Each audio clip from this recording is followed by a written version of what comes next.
Blog Talk Radio. Hello, everyone. Good morning. This is Laurie Smith on Blog Talk Radio. It is 6 o'clock here in the morning, Calgary, Alberta, Friday morning, September the 3rd. And I'm happy to be here. This is One Child to Be a Survivor to Another. We're on for 30 minutes. It's a live internet streaming radio broadcast from blogtalkradio.com. And the chat room is open if anybody would like to sit in there. This morning, I want to start looking at the inner child. And that's something that, I haven't done a whole lot of research on or reading on, and that's just something that I know over the years I've heard people talk about the inner child, and so it'd be good to actually, see what we need to work on as survivors of child abuse, right, as far as our inner child goes, right? So that's what we're going to look at this morning. I'm not a professional counselor or therapist, and I don't hold any certificates in those areas. I'm just a private person who pays to do my own blog talk shows, and you have to listen at your own discretion, especially to shows, where you feel like it might make you uncomfortable if you're a survivor on your healing journey, and you just think, oh, this topic could trigger me, or I'm not really feeling strong enough to listen to it. Please turn the show off, because you can always listen at another time. The archives will be there hopefully for a long time, so you can always listen at another time. And if you're a young person under the age of 18, I just ask that you have someone listen to the show with you, because they can help. There's a lot of adult content on my shows, and not only that, but the issues of abuse, they're just not talked about very much. And we see the headlines out here, and every day children losing their lives to the hands, at the hands of their parents or caregivers, but we don't hear much about survivors, adult survivor issues, and the things that happen to people after the abuse, and that they have to go through to try to heal from. So that's why, I think young people should have someone listen to the show with you so that they can help you if you have questions, or, just see if it's something that's age appropriate for you to be listening to. So I just have no idea where the Blog Talk players are placed around now. So that's what I would ask. And, everyone just listen at your own discretion, please. We all have to be, we have to be aware of what we're listening to, and if it's going to make us uncomfortable, just turn the show off, right? So we'll get right into this inner child. I wanted to take a look at this. It's continuing on from Hope for Survivors. And let me just bring this link up here. I'll give you the link to the actual website. And it's going to be very interesting, I know that, because I know I have an inner child, right? And I knew that she was very upset for a long time. And I didn't really know how to, what I was supposed to do to try to reach into myself to get a hold of this inner child, right? I didn't realize that it was actually something that wouldn't be all that hard for me to do, right? Because I've been able to do a little bit of work, not a whole lot, but I've done some on my inner child, right? It's called Inner Child Work, and it's from www.hopefor.survivors.com/innerchild.html. So this is again from Hope for Us, and this is a lady who uses the name Hope for Us. So I don't know if that's her real name or if that's just an anonymous, like a fake name.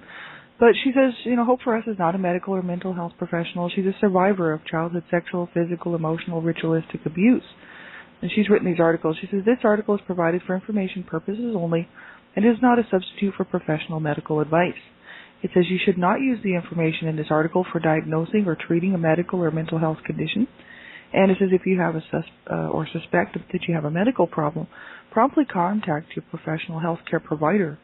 If at any time you feel the urge to hurt yourself or someone else as a result of emotions or reactions to any descriptions related herein, promptly contact your mental health provider and your local suicide prevention hotline or 911. That's just the thing with, this is her disclaimer on her web pages here.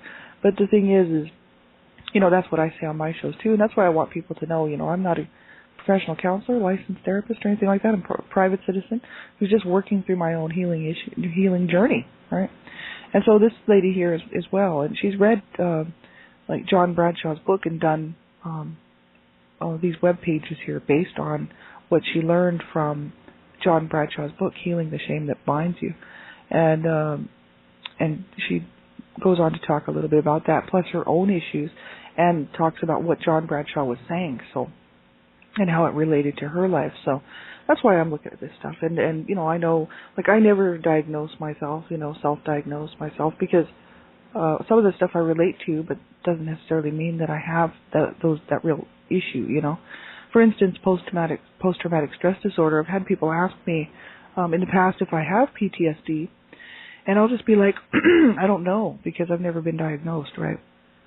I might, sort of relate to some of the symptoms of PTSD, some of the things that I read about PTSD, but that doesn't mean I have post-traumatic stress disorder. So that's why it's so important for people to not diagnose themselves. We're not doctors. It takes someone who's trained and skilled and is licensed, to be able to make these type of decisions on whether or not we actually have some of these issues, right?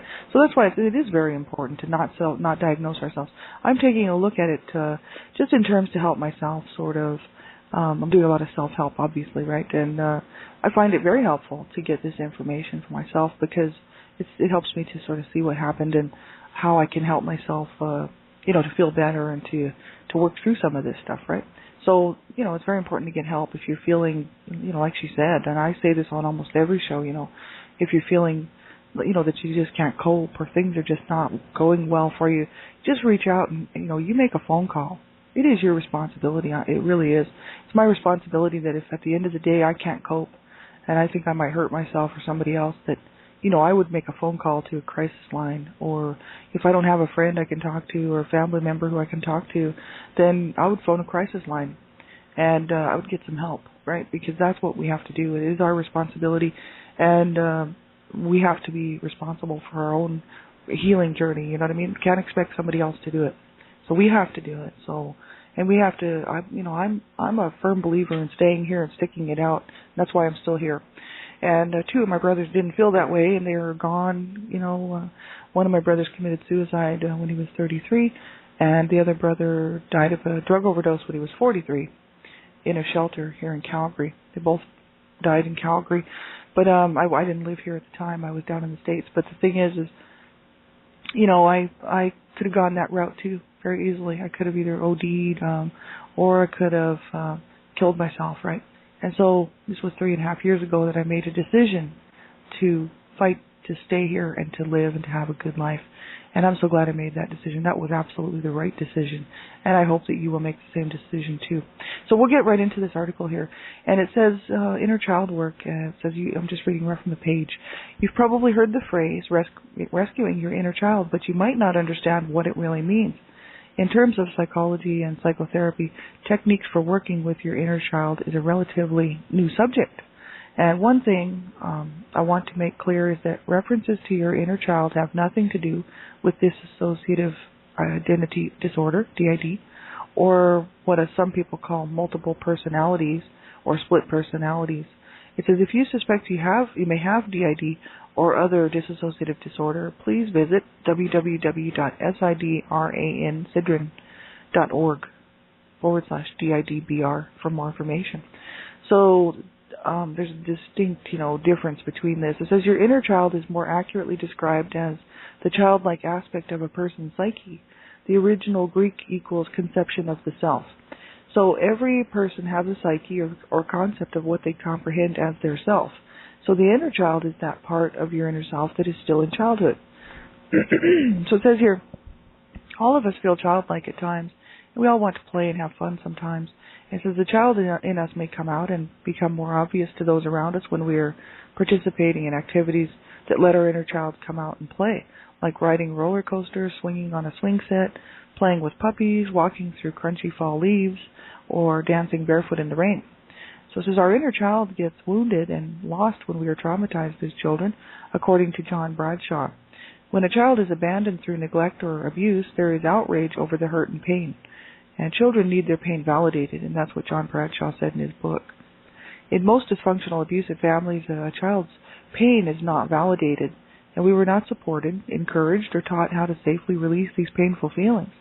During extreme forms of abuse and neglect, the child learns psychological defenses that help him or her survive, right? Bradshaw says, paradoxically, the very defenses which allowed us to survive our childhood trauma have now become barriers to our growth. So that's what he says about that. Often survivor strategies like memory loss, emotion blocking, numbing, etc. serve to deny our original feelings of hurt pain, rage, and grief, and therefore we deny the very existence of our own inner child. So how do we find this lost part of ourselves? How do we rescue our inner child and help them heal? And it says here, in recent psychotherapy history, Charles Whitfield, MD, led the way with his book, Healing the Child Within, published in 1987, which I haven't read that book, I would like to. He was one of the first to acknowledge the role the inner child plays in recovery of adult children of dysfunctional families. And shortly thereafter, John Bradshaw published his book, Healing the Shame That Binds You, in 1988. Although, as the title implies, Bradshaw focuses on the process of healing shame, a topic I will cover in my book and on future healing pages. That's what Hope for Us said.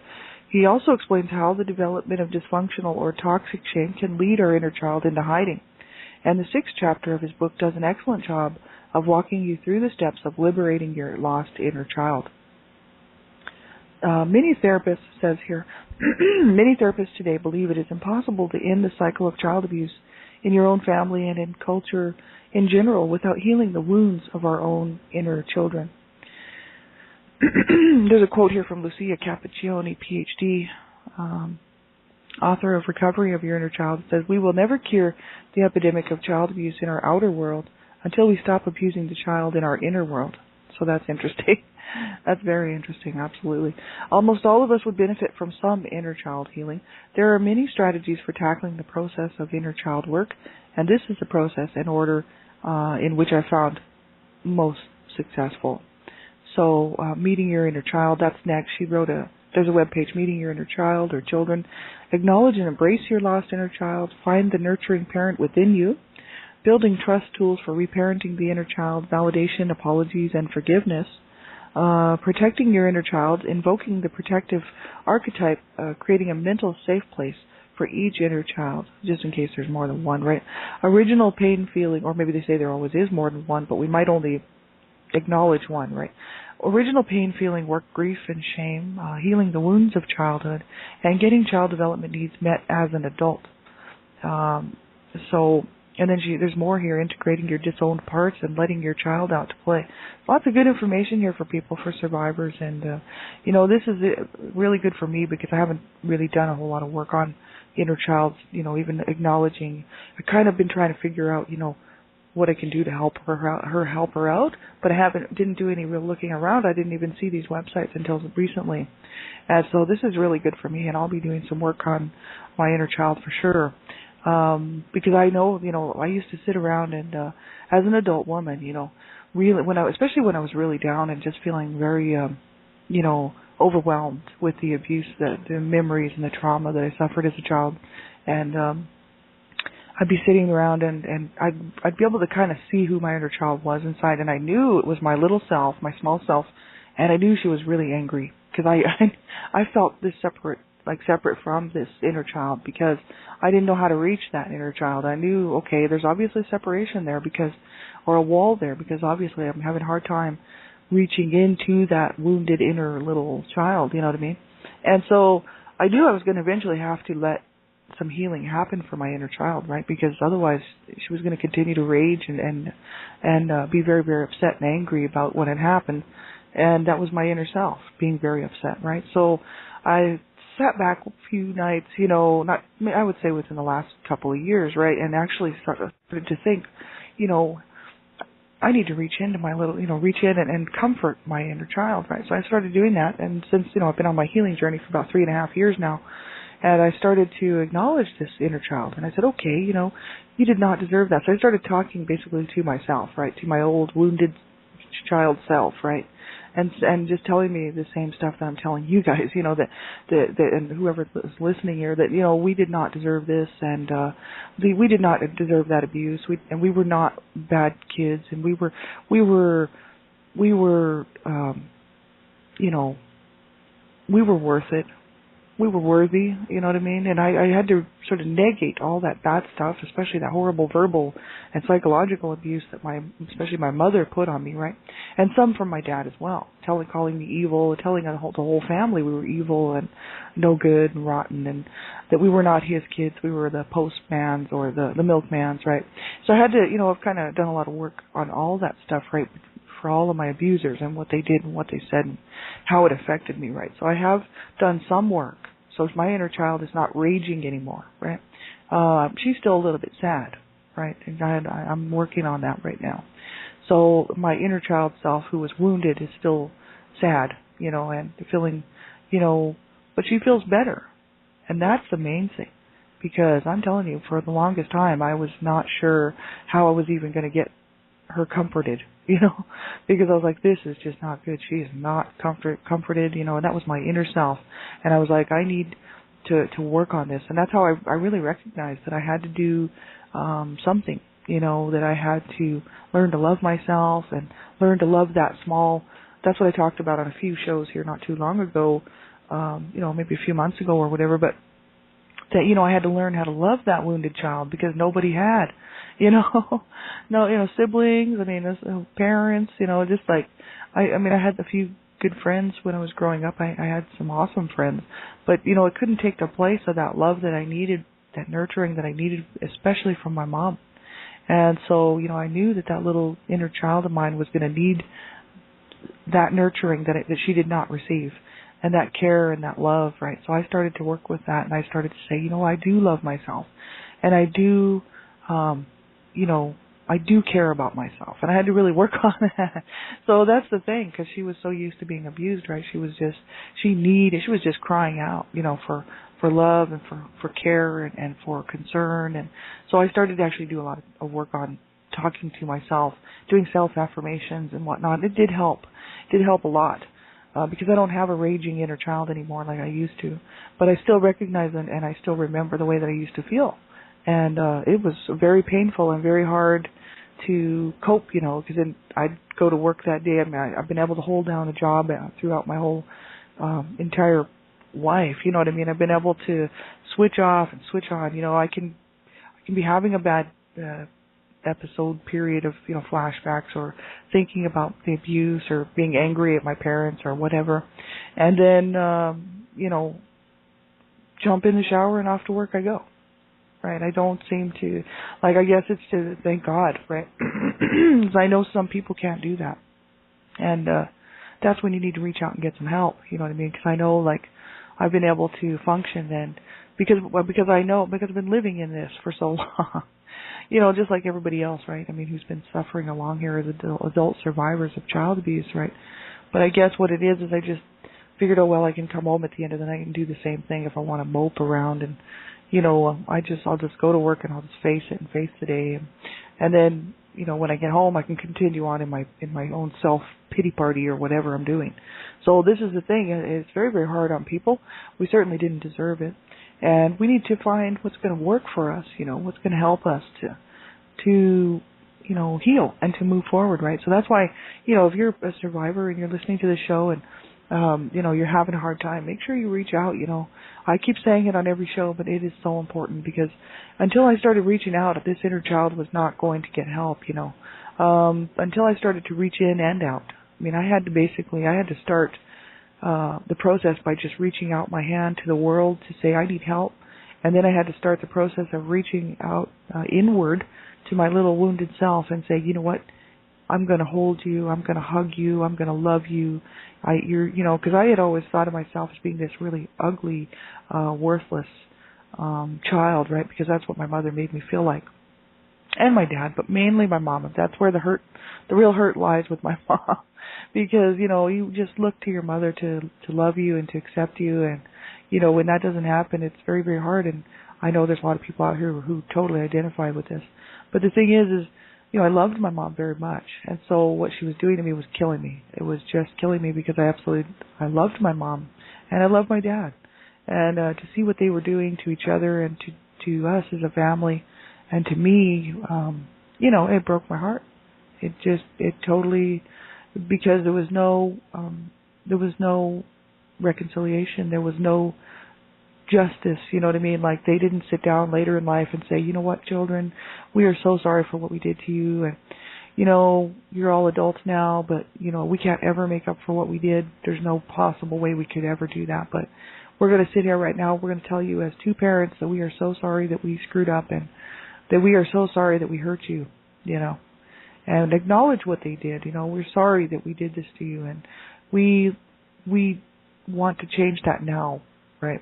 Because that would have made a huge difference. But see, that's the whole issue. We don't often get that.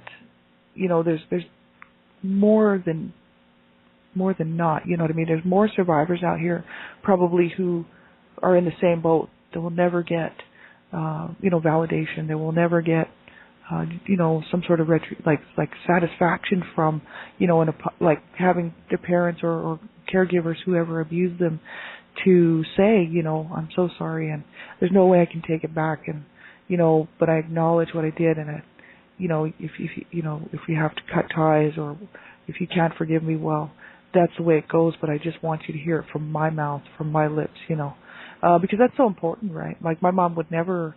She did say on her deathbed actually that she was a bad mother, right? I was 30 years old, and she was passing away, and when I actually got to talk to her for an hour before she went into a coma. But she was upset. She couldn't breathe very well, and she had a stroke and a heart attack, so there wasn't much she could say. But what she was saying was that she was sorry that she had been such a bad mother, and but she never said, I'm sorry I hurt you. I'm sorry.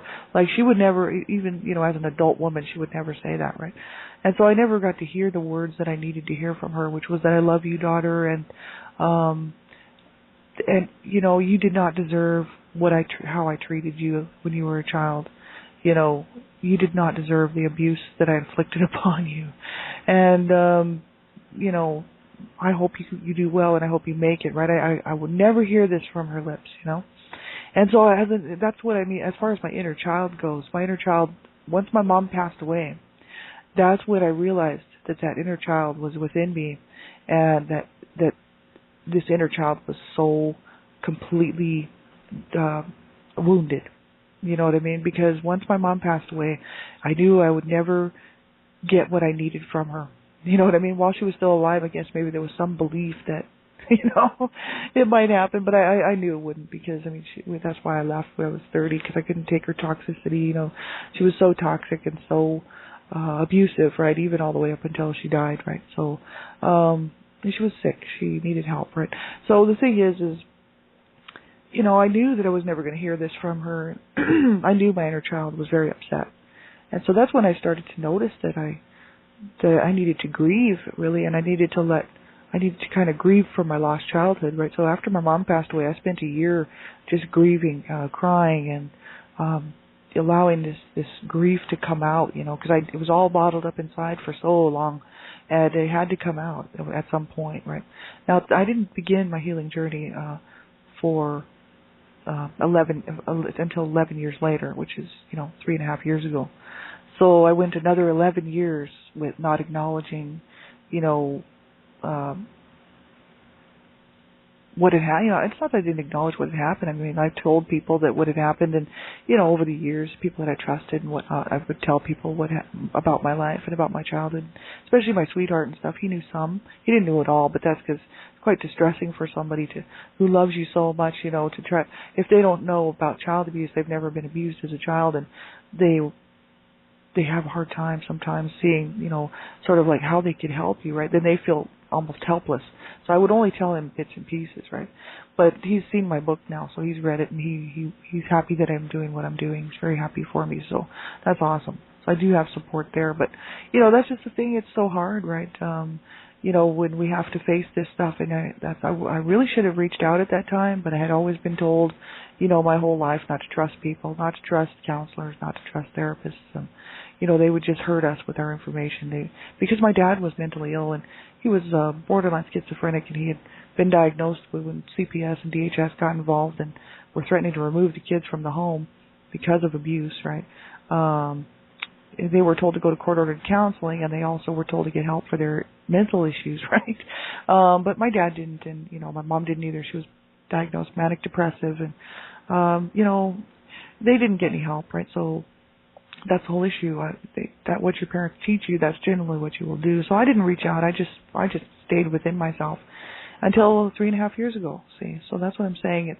And even most of my healing has been done in the last year, I would say, last year and a bit maybe. year and a few months. So it's really just been recent, and so that's why it's so important for people to get help, right? And not suffer alone in silence and suffer on your own. It's really sad, that we don't deserve that, that's for sure. So this inner child, I realized that I was going to have to do some work with her, and I'm still working on it. I don't have, time to sit down and actually do a whole lot of work all the time. But the thing is I do some, and I try to try to do a little bit here and there, right, when I have time, right, because I work full time, and I'm also, busy with Dreamcatchers for Abused Children. I'm the Canada Regional Director for Dreamcatchers for Abused Children. But sometimes, I'll take a few, like a weekend or something, and sit back and do some work, right, on myself, and do some of these healing exercises, or some of the boundary work, some of the grounding work, especially if I'm feeling overwhelmed and whatnot. So I do some work, right? So there's a section here called Inner Child Work, Meeting Your Inner Child, and this is also from www.hopeforsurvivors.com /innerchildmeet.html, and it says meeting our inner child. It says, don't be surprised if your inner child or children are reluctant to come out and meet the adults to meet you, right? It says they may be afraid of the grown-up world. Even though our inner child may be timid and frightened at first, they are still desperately wanting to be heard. So she says here, I think Lucia Capaccioni, PhD, author of Recovery of Your Inner Child, put it best when she said, the adult world is not a safe place for children. For survival's sake, the growing youngster sends its delightful child spirit underground and locks it away. But the inner child never grows up and never goes away. It remains buried alive, waiting to be set free. So that was from Lucia Capaccioni, PhD. And it says that in addition to the fear our inner child may feel it coming out of hiding, they may also feel that they cannot trust the adult, us, ourselves, the adult person we are, for several reasons. It says, as adult survivors of childhood abuse, we are drawn to what we know. So unless we have gotten therapy to heal our past hurts and realize how worthy of love we are, we may have chosen partners who have continued to abuse us. And this understandably might make our inner child reluctant to trust our adult choices. And it says also another reason our inner child may not trust us at first is because we have ignored her for so many years, her or him. Lucia Capaccioni also says the inner child is constantly trying to get our attention, but many of us have forgotten how to listen. We must relearn how to listen to our instincts and acknowledge our true feelings as a way of listening to our inner child and rebuild the trust. So they talk about how to coax your inner child out, and things like this, and sometimes that's the thing. Sometimes I think we don't even acknowledge this inner child, right? So then of course that inner child is hurt because for years he or she has not gotten any any acknowledgement of their even existence, right? But I knew I had one, and I and I knew I wasn't DID. It's not like a little child or a little people that lives within me that comes out like dissociative disorder, because I've actually done a little bit of looking into that. This is just an inner child, you know what I mean, that just my old small self that was wounded, that needs to be to be loved, you know what I mean. So yeah, I know I don't have any littles, but I know people who do, and I've actually run across quite a few people who have littles, and it's a lot of it's kind of interesting, right? I mean, I've got to talk to some of their littles, and that's a whole different category than the inner child, right? So I knew I have an inner child, but I don't know if they said that there can be more than one at different stages in your life. There could be a teenager in there. There could be a a small toddler. You just don't, until you actually get in touch with yourself. You just, that's what we have to do, is get in touch with our inner child, right? So that's what we're going to look at next week as well. Coaxing our inner child out and all this. So check this out at www.hopeforsurvivors, the number 4, hopeforsurvivors.com. So have a great day, everybody, and we'll be talking to you real soon. I'll be back on again tonight, Dreamcatchers Talk Radio with Donna Shear, 10 o'clock p.m. Eastern Standard Time, www.blogtalkradio.com/Dreamcatchers, and also my own show after that, Child Abuse Prevention.